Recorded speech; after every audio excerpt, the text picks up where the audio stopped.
भाभी जल्दी से तैयार हो जाओ, सारे मेहमान आ चुके हैं। हाँ कविता, पर मुझे समझ नहीं आ रहा कौन सी ड्रेस पहनूं, तो मेरी थोड़ी हेल्प कर दो ना इन महंगी ड्रेस में से कोई एक ड्रेस चुनने में। भाभी मुझे तो आपकी सारी ड्रेस बहुत अच्छी लग रही, पर आप लहंगा डाल लो। गांव की औरतों को मुंह दिखाई में बहुएं लहंगे में अच्छी लगती हैं। कविता बड़ी ही जल्दबाजी में राधिका को ड्रेस पहनने की सलाह देकर अपनी गरीब भाभी के पास जाती है, जहां वो देखती है कि सपना ने बेड पर एक बहुत ही प्यारा सा लहंगा रखा हुआ है। वाह भाभी, आपका ये लहंगा तो काफी महंगा लग रहा है। अरे नहीं कविता, ये कोई महंगा लहंगा नहीं है, ये तो मैंने अपने हाथों से बनाया था अपनी मुंह दिखाई पर पहनने के लिए। भाभी मानना पड़ेगा, आपके लहंगे के सामने तो छोटी भाभी का लहंगा भी फेल है।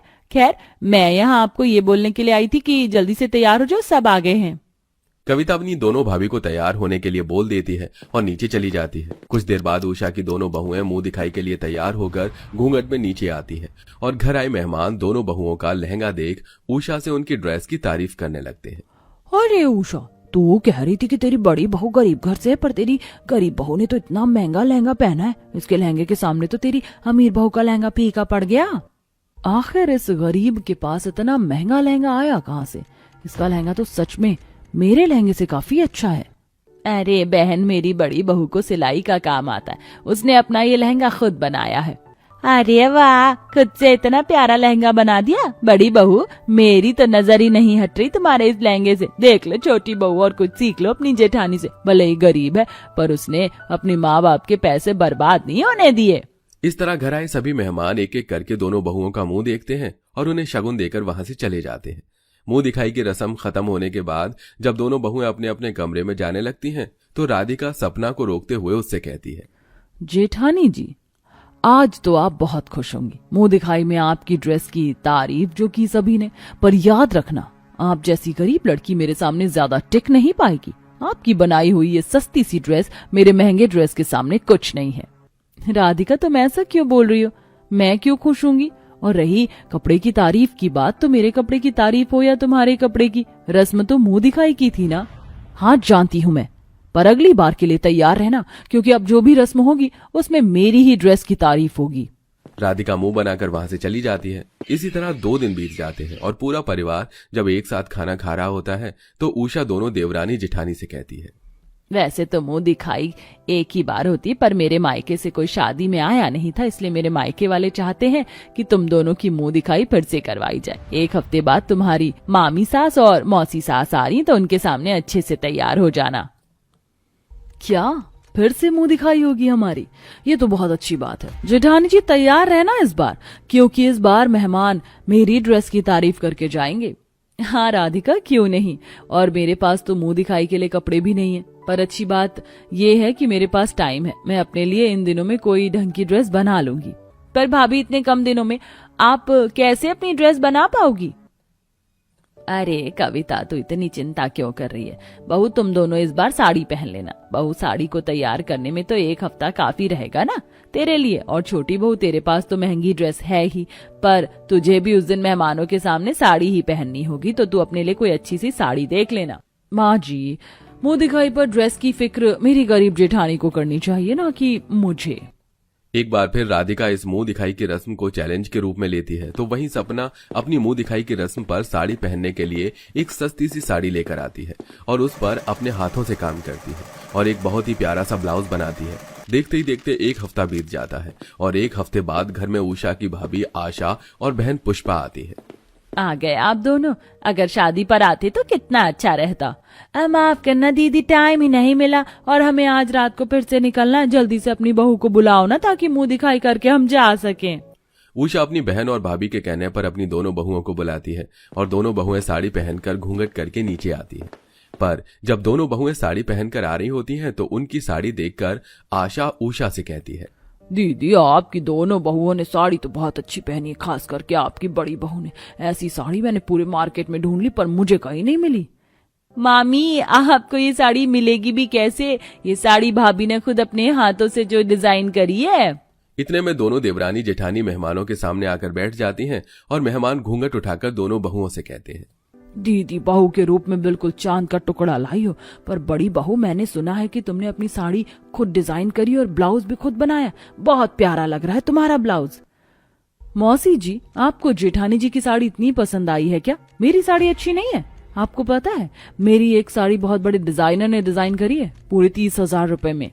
दीदी, मैंने बिल्कुल सही सुना था, तुम्हें छोटी बहू तो सच में बहुत अमीर है। इतनी महंगी साड़ी है पर फिर भी देखो ना, बड़ी बहू की साड़ी ज्यादा अच्छी लग रही है। माफ करना बहू, पर तुम्हारी 30,000 की साड़ी तुम्हारी जेठानी की 3,000 की साड़ी के सामने कुछ नहीं है। एक बार फिर अपनी गरीब जेठानी की ड्रेस की तारीफ सुनकर अंदर ही अंदर राधिका जल उठती है और मुंह दिखाई की रस्म खत्म होते ही राधिका मुंह बनाकर वहां से चली जाती है।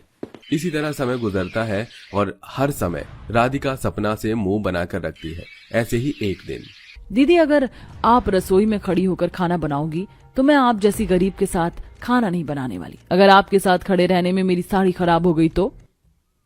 राधिका, ऐसा क्यों बोल रही हो? माना कि तुम्हारी साड़ी बहुत महंगी है, पर छोड़ो, तुम बाहर बैठो, मैं अकेले सब कर लूंगी। सपना की बात सुनकर राधिका मुंह बनाकर बाहर जाती है। कुछ देर बाद उषा के दोनों बेटे भी घर आ जाते हैं और घर आते ही अपनी माँ और दोनों बीवियों से कहते हैं, माँ, हमारे कुछ दोस्त अपनी बीवियों के साथ हमारी बीवियों को देखने के लिए आ रहे हैं। वो लोग बहुत मॉडर्न हैं, तो आप दोनों से विनती है कि आप साड़ी या लहंगे ना पहनकर वन पीस पहनकर आना, ताकि वो आप लोगों को गंवार न समझे। क्या वन पीस?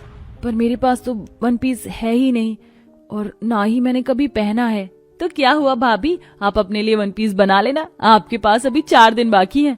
हाँ जेठानी जी, बना लीजिए अपने लिए वन पीस, क्योंकि इस बार आपको शर्मिंदा होना पड़ सकता है। तो अच्छी ड्रेस ही बनाना, और सूरज जी, आप मुझे वन पीस दिला दीजिए। अच्छा ठीक है, मैं दिला दूंगा। अब अगले दिन राधिका सूरज के साथ मॉल जाती है और वहां से 20,000 रुपए का एक वन पीस ड्रेस खरीद कर लाती है। तो वहीं सपना अपने पति से कुछ पैसे लेकर घर में बैठकर अपना वन पीस बनाती है। देखते ही देखते 3 दिन बीत जाते हैं और सपना का वन पीस बनकर तैयार हो जाता है और अपनी जेठानी का वन पीस देखकर राधिका जल उठती है।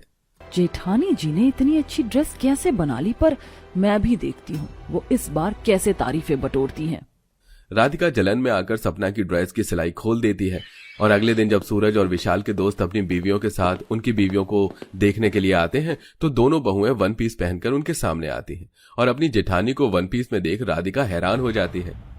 ये वन पीस पहन करके सबके सामने कैसे आ सकती हैं? मैंने तो इनकी ड्रेस खराब कर दी है। कोई बात नहीं, मेरा एक प्लान फेल हो गया तो क्या, मेरे पास प्लान बी है। ओ माय गॉड, इतनी प्यारी ड्रेस। इस ड्रेस में तो आप दोनों बहुत प्यारी लग रही हो, और सपना, तुम्हारी ड्रेस तो सच में बहुत सुंदर है। कहाँ से ली तुमने इतनी सुंदर वन पीस? मुझे भी चाहिए। वो दरअसल मेरी जेठानी गरीब घर से, वो महंगी ड्रेस अफोर्ड नहीं कर सकती, तो उन्होंने खुद खराब कपड़ों से इतनी अच्छी ड्रेस बनाई है ना दीदी? वो सब तो ठीक है, पर तुम्हें देखकर क्यों ऐसा लग रहा है कि तुम अपनी जेठानी की ड्रेस से जल रही हो? ऐसा नहीं है, मेरी देवरानी बहुत अच्छी है, वो मुझसे कभी नहीं जलती। अच्छा, आप सब बैठिए, मैं आप लोगों के लिए कुछ खाने पीने के लिए लाती हूँ। इतना बोलकर सपना मेहमानों के लिए ट्रे में खाने पीने की चीज लेकर आती है और कुर्सी पर बैठी राधिका जानबूझकर पैर लगा देती है ताकि उसकी जेठानी गिर जाए और सबके सामने उसकी इंसल्ट हो। पर इसका उल्टा होता है, सारा खाना सपना के हाथों से राधिका के ऊपर गिर जाता है। इसे कहते हैं जैसे के साथ तैसा। तुमने अपनी जेठानी के लिए गड्ढा खोदा था और तुम खुद उसमें गिर गए। हम जब से आए हैं देख रहे हैं कि तुम अपनी जेठानी से कितना जल रही हो, पर भगवान सब देखता है।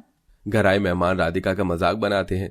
ये सब देखकर राधिका का गुस्सा और बढ़ जाता है और वो मुंह बनाकर अपने कमरे में जाती है और तभी वहां उषा आकर राधिका से बोलती है, बहू, कभी किसी का बुरा नहीं करना चाहिए, भगवान सब देखता है। तूने जब बहू की ड्रेस खराब करी तो मैंने सब देखा था और मैंने तेरी सच्चाई भी बहू को बताई, पर उसने तुझे कुछ नहीं बोला और अपनी ड्रेस ठीक कर ली। पर फिर भी तूने उसकी इंसल्ट करने के लिए उसके साथ एक और घिनौनी चाल चली और तू उसमें भी फेल हो गई। बहू, अब तो कुछ शर्म कर ले। अपनी जेठानी को नीचा दिखाने के बारे में सोचना बंद कर दे, क्योंकि तुम दोनों को इसी घर में रहना है और इस तरह की हरकतें करने से तेरा भी नुकसान होगा। अपनी सास की बातें सुनकर राधिका शर्मिंदा हो जाती है और मेहमानों के जाने के बाद अपनी जेठानी से माफी मांगती है और उस दिन के बाद फिर कभी इस तरह की हरकतें नहीं करती।